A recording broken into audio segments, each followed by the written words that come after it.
बिस्मिल्लाहिर्रहमानिर्रहीम। अस्सलामु अलैकुम। डियर स्टूडेंट्स, कैसे हैं आप सब? मैं हूं वकार अरशद, आपका बायोलॉजी टीचर। आज का लेक्चर क्या है, किन टॉपिक्स को आज हमने डिस्कस करना है, आइए मूव करते हैं लेक्चर को समझने के लिए व्हाइट बोर्ड की तरफ। Dear students, recall your memory. Previous lecture के अंदर हम टर्म्स टू नो ही को डिस्कस कर रहे थे, उसी सिलसिले को आज दोबारा से कंटिन्यू करने जा रहे हैं। आइए देखते हैं नेक्स्ट टर्म्स कौन सी हैं जो कि आपकी एक्सरसाइज में दी गई हैं। क्वेश्चन नंबर 24, सवाल पूछा गया है फ्यूजन न्यूक्लियस से क्या मुराद है। हम डिस्कस कर चुके हैं इस टॉपिक से रिलेटेड लेक्चर में, जो हमने प्रीवियस क्लासेस में डिस्कस किया था, और वो लेक्चर था डबल फर्टिलाइजेशन से रिलेटेड। डियर स्टूडेंट्स, हमने डिस्कस किया था कि डबल फर्टिलाइजेशन के दौरान फ्यूजन न्यूक्लियस बनता है, और ये कहां बनता है? ये फीमेल पार्ट में बनता है, ये ओव्यूल के अंदर बनता है, और ये मैक्रोस्पोर की डिवीजन से बनता है।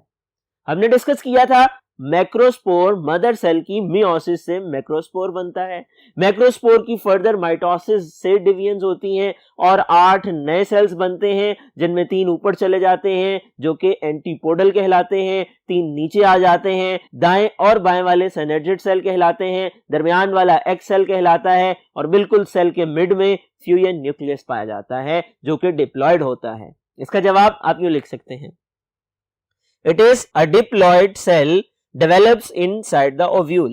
ये एक डिप्लॉयड सेल है जिसमें क्रोमोसोम डबल होते हैं, 2n होते हैं, और ये ओव्यूल के अंदर बनता है। During double fertilization and changes into endosperm tissue after fusion with one of the sperm nucleus.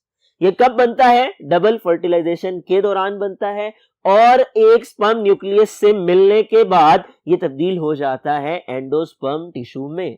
Dear students, endosperm tissue क्या है? ये एम्ब्रियो की खुराक है कि जो बीज के अंदर मौजूद होता है। आइए देखते हैं अगला सवाल क्या है। Question number 25, गैमीटोजेनेसिस। इंतहाई आसान सवाल। इस तरह से भी आपको शॉर्ट क्वेश्चन पूछे जा सकते हैं। मुख्तसर सी और सादा सी डेफिनेशन है। गैमीटोजेनेसिस किसको कहा जाता है? Recall your memory. Sexual reproduction in animal के टॉपिक में हमने डिस्कस किया कि गैमीटोजेनेसिस का अमल दरअसल गैमीट्स के बनने का अमल है। हम इसको कह सकते हैं it is the formation of gametes.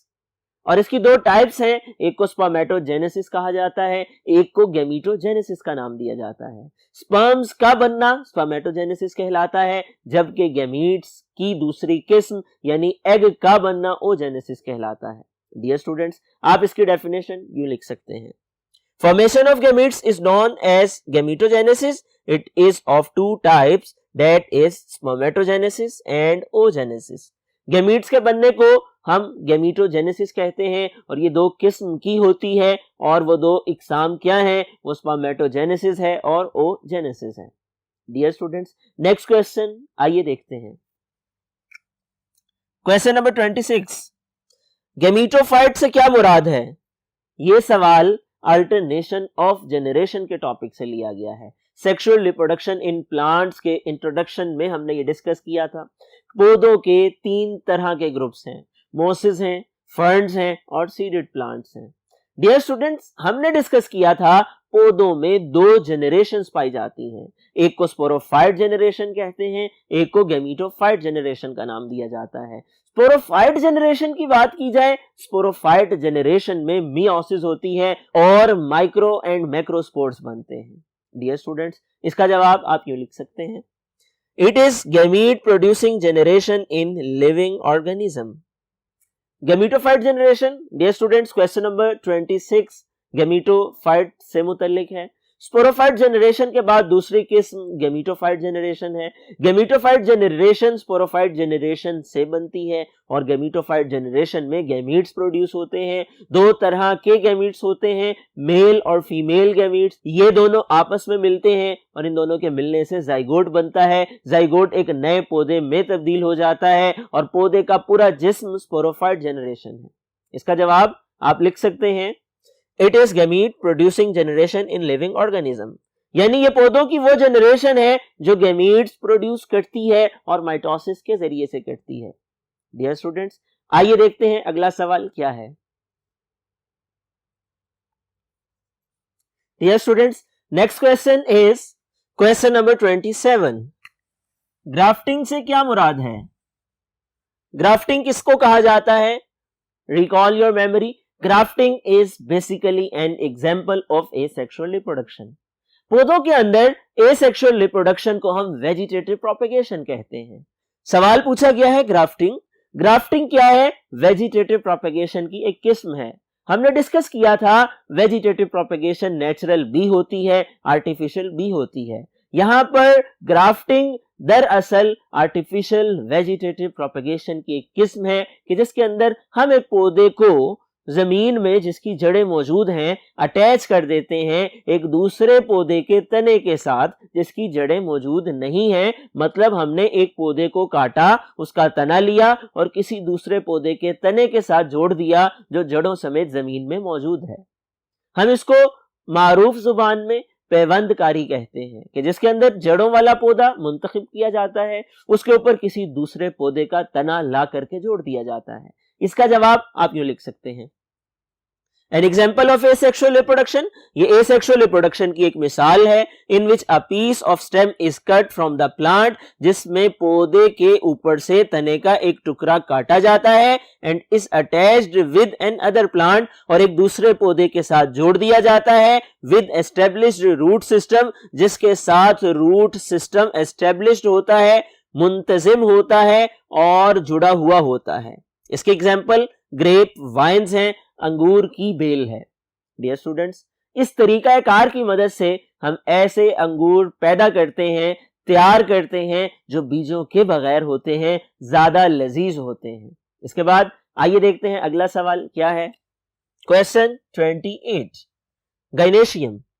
Dear students, gynoecium क्या है? Recall your memory. अपने जहन की यादाश्त को ताजा कीजिए। हमने पढ़ा था फ्लावर की स्ट्रक्चर में कि फ्लावर के 4 वर्ल्ड्स होते हैं, 4 घेरे होते हैं, पत्तियों के घेरे होते हैं, और जो चौथा वर्ल्ड है उसको गाइनेशियम कहा जाता है। ये दरअसल उन पत्तियों पे मुश्तमिल है जो फीमेल पार्ट होती हैं, और एक यूनिट को, एक पत्ती को कार्पल कहा जाता है। कार्पल के अंदर मजीद 3 हिस्से हैं, स्टिग्मा है, स्टाइल है और ओवरी है। ओवरी के अंदर ओव्यूल होता है, ओव्यूल के अंदर एम्ब्रियो बनता है, उसकी फूड एंडोस्पर्म फूड बनती है, ओव्यूल बीज में तब्दील हो जाता है और ओवरी फल में तब्दील हो जाती है। यहां पर जो सवाल पूछा गया है गाइनेशियम से मुतल्लिक पूछा गया है, इसका जवाब आप यूं लिख सकते हैं, 4th वर्ल्ड ऑफ फ्लावर, फूल का चौथा घेरा है, पत्तियों का, having female reproductive part carpel,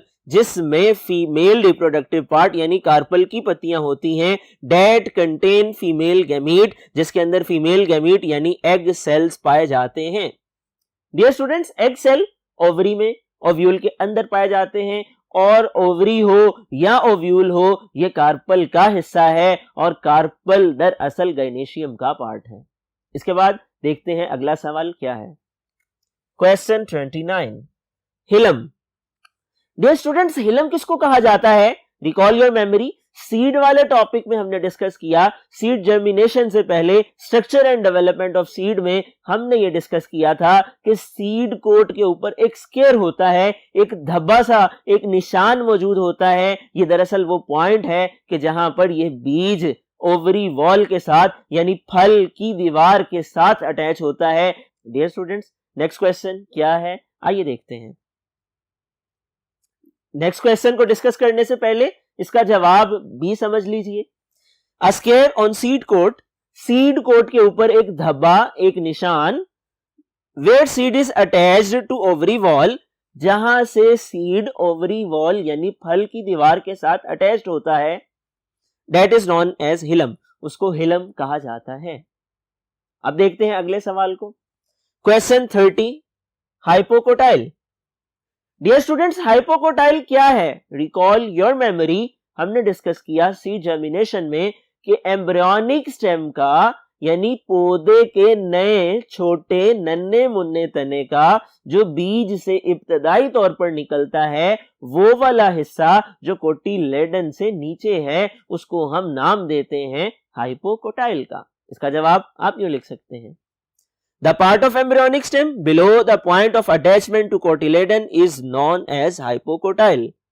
Embryonic stem का वो हिस्सा कि जो कोटिलेडन से नीचे मौजूद है एम्ब्रियोनिक स्टेम के अंदर, वो हाइपोकोटाइल कहलाता है। आइए देखते हैं अगला सवाल क्या है। क्वेश्चन है 31, हाइपोजियल जर्मिनेशन से क्या मुराद है? डियर स्टूडेंट्स, जर्मिनेशन के टॉपिक में हम डिस्कस कर चुके एपिकोटाइल और हाइपोकोटाइल के एलोंगेट होने की बुनियाद पर, लंबे होने की बुनियाद पर जर्मिनेशन की दो इकसाम हैं, जिनमें एक एपिजियल और दूसरी हाइपोजियल है। डियर स्टूडेंट्स, यहां पर जो सवाल है वो है हाइपोजियल जर्मिनेशन के बारे में बताइए। हाइपोजियल जर्मिनेशन दरअसल जर्मिनेशन की वो किस्म है जिसमें एपिकोटाइल पहले बाहर निकल आता है। ये सवाल हम डिस्कस कर चुके हैं और इस सवाल का जवाब आपने कैसे लिखना है, आपको इसके लिए रिव्यू करना होगा लेक्चर नंबर 9। डियर स्टूडेंट्स, आइए अगले सवालात को डिस्कस करते हैं। डियर स्टूडेंट्स, नेक्स्ट क्वेश्चन क्या है? क्वेश्चन नंबर 32, माइक्रोपाइल से क्या मुराद है? Recall your memory. माइक्रोपाइल दरअसल एक सुराख है जो हिलम के एक किनारे पर मौजूद होता है। हमने ये डिस्कस किया था सीड स्ट्रक्चर एंड डेवलपमेंट वाले टॉपिक में कि माइक्रोपाइल एक सुराख है, एक गैप है, एक होल है कि जो एक किनारे के ऊपर हिलम के साथ पाया जाता है। ये वो सुराख है कि जिसके जरिए से पोलन ट्यूब ओव्यूल में दाखिल होती है डबल फर्टिलाइजेशन के दौरान, और दो स्पर्म न्यूक्लियस भी इसके अंदर एंटर होते हैं ओव्यूल में, और एक एग से मिलता है, एक फ्यूजन न्यूक्लियस से मिलता है और जाइगोट बनता है और एंडोस्पर्म फूड बनती है। डियर स्टूडेंट्स, यहां पे आप इसका जवाब ये लिख सकते हैं, at one end of hilum there is micropyle. Hilum के एक किनारे पर माइक्रोपाइल मौजूद होती है, विच इज एन ओपनिंग, जो कि एक सुराख है, एक गुजरने का रास्ता है, through which pollen tube enter in ovule, जिसके जरिए से पोलन ट्यूब ओव्यूल में दाखिल होती है। डियर स्टूडेंट्स, नेक्स्ट क्वेश्चन क्या है, आइए देखते हैं। क्वेश्चन नंबर 33, माइक्रोस्पोर से क्या मुराद है? सवाल कंसेप्चुअल है और आपसे पूछा जा सकता है इम्तिहानात में। अगर ये सवाल आ जाए तो आपने जहन में रखना है डबल फर्टिलाइजेशन वाले कंसेप्ट को, उस डायग्राम को जहन में रखना है कि जिसमें हमने पढ़ा था कि मेल पार्ट में माइक्रोस्पोर मदर सेल पाए जाते हैं, ये डिप्लॉयड सेल होते हैं और ये मियोसिस के जरिए से माइक्रोस्पोर बनाते हैं। माइक्रोस्पोर में डिवीजन होती है तो उसके नतीजे में जेनरेटिव और ट्यूब न्यूक्लियस बनता है। जेनरेटिव न्यूक्लियस की डिवीजन से दो स्पर्म न्यूक्लियस बनते हैं और ट्यूब न्यूक्लियस पोलन ट्यूब बनाता है। इसका जवाब आप इस तरह से लिख सकते हैं, it is a spore that develops into tube nucleus and generative nucleus after mitosis during double fertilization in flowering plant। ये वो स्पोर है कि जो ट्यूब न्यूक्लियस और जेनरेटिव न्यूक्लियस बनाता है माइटोसिस से गुजरकर डबल फर्टिलाइजेशन के दौरान फूलों वाले पौधों में। डियर स्टूडेंट्स, आप इसमें ऐड ऑन कर सकते हैं कि ये स्पोर मदर सेल से बनता है और वो spore mother cell microspore mother cell है और ये मेल पार्ट है फ्लावर का। इसके बाद अगला सवाल क्या है, आइए देखते हैं। Question number 34। क्वेश्चन नंबर 34 में सवाल पूछा गया है मल्टीपल फिशन के बारे में बताइए। Recall your memory. ये कंसेप्ट हम डिस्कस कर चुके हैं चैप्टर के बिल्कुल इब्तिदा में। पहले लेक्चर के अंदर हमने डिस्कस किया था कि ये एसेक्सुअल रिप्रोडक्शन की एक किस्म है कि जिसके दौरान अमेबा की बॉडी के इर्द गिर्द एक प्रोटेक्टिव खोल बन जाता है, एक हिफाजती गुलाफ बन जाता है जिसको सिस्ट कहा जाता है। जब फेवरेबल कंडीशंस आती हैं ये सिस्ट ब्रस्ट करती है, फट जाती है, अमेबा का साइटोप्लाज्म छोटे छोटे पीसीज में डिवाइड हो जाता है, इसका जेनेटिक मटेरियल छोटे छोटे पीसीज में डिवाइड हो जाता है और हर पीस के साथ साइटोप्लाज्म का एक पीस रैप्ड हो जाता है, लिपट जाता है और एक वक्त में सिस्ट के ब्रस्ट करने से एक अमेबा की बॉडी से कई नए अमेबा जन्म लेते हैं। इस अमल को मल्टीपल फिशन कहा जाता है। इसका जवाब मुख्तसरन आप यूं लिख सकते हैं, it is a type of asexual reproduction. ये एसेक्सुअल रिप्रोडक्शन की एक किस्म है in which an amoeba divides into many parts, जिसमें अमेबा कई हिस्सों में तकसीम हो जाता है, followed by bursting of cyst, जिसमें पहले सिस्ट फटती है, and division of cytoplasm into many pieces, और साइटोप्लाज्म छोटे छोटे पीसेस में डिवाइड हो जाता है अंडर फेवरेबल कंडीशन, जब हालात साजगार होते हैं, फेवरेबल होते हैं, उसकी नशोनुमा के लिए बेहतर होते हैं। डियर स्टूडेंट्स, नेक्स्ट क्वेश्चन क्या है, आइए देखते हैं। क्वेश्चन है क्वेश्चन नंबर 35, ओजेनेसिस से क्या मुराद है? ओजेनेसिस सिंपल क्वेश्चन और इसका जवाब भी सिंपल ही होगा। दरअसल ये गैमीटोजेनेसिस की वो किस्म है कि जिसके अंदर एग सेल बनते हैं। डियर स्टूडेंट्स, ओजेनेसिस की डेफिनेशन आप मुख्तसर लिख सकते हैं, it is the process of formation of egg cell. तो इसका जवाब आप लिख करके पूरे नंबर हासिल कर सकते हैं। अगर वैल्यू एडिशन चाहते हैं, अगर मजीद कंफर्मेशन चाहते हैं, तो आप इसके साथ एक चीज और ऐड ऑन कर सकते हैं, it is a type of gametogenesis in which female gamete develops. Dear students, अगला सवाल आइए देखते हैं। क्वेश्चन नंबर 26, ओगोनियम से क्या मुराद है? ये भी उसी टॉपिक से रिलेटेड सवाल, गैमीटोजेनेसिस में हमने डिस्कस किया था। गैमीटोजेनेसिस जिसमें गैमीट्स बनते हैं उसकी एक किस्म ओजेनेसिस है। ओजेनेसिस में एग सेल्स बनते हैं और एग सेल के बनने का अमल एग मदर सेल से होता है, जो कि डिप्लॉयड सेल है जिसमें क्रोमोसोम डबल होते हैं। इसको ओगोनिया का नाम दिया जाता है। इसका जवाब आप ये लिख सकते हैं, it is a diploid to an egg mother cell that develops into a mature egg after series of cell divisions. Dear students, ये सवालात थे जिनको हमने आज डिस्कस किया, समझने की कोशिश की। यकीनन आप लोगों ने तमाम सवालात को तवज्जो के साथ, दिलचस्पी के साथ समझ लिया होगा। अगले मरहले में आपने इन सवालात को याद करना है। अगले लेक्चर तक अपना ख्याल रखिएगा। अल्लाह हाफिज।